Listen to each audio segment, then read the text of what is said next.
Here in Fort St. John is basically preaching to the choir. They say sign, and Fort St. John residents say where.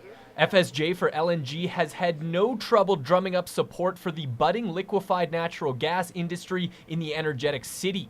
This weekend, they got over 250 signatures for a petition, which MP Bob Zimmer is expected to present to Parliament. LNG is going to be the game changer for us.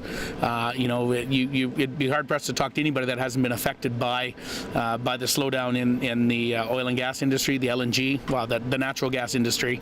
So LNG is something that we need if we're going to be moving forward and certainly putting people back to work. It's a very sad story to see all the people that are being laid off or that are out of work right now, both in Northeast BC. I just read the other day that we now have the highest unemployment rate in British Columbia. Liquefying natural gas is expected to get the gas industry in the region booming again because it will provide new markets and consistent demand.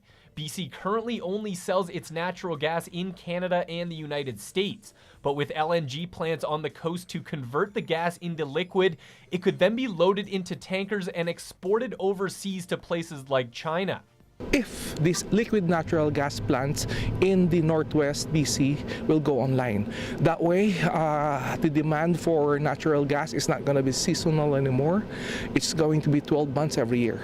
Davies explained that 60% of China's electricity comes from coal, which is the dirtiest fossil fuel in terms of carbon dioxide emissions, which cause climate change. So Davies says selling our natural gas to China will also have a positive effect on the environment. It's good for our economics. It's good for getting people back to work.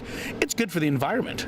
On the global scale, it is good for the environment. Natural gas is the cleanest burning fossil fuel. According to the provincial government, there are currently 20 proposed LNG projects in BC.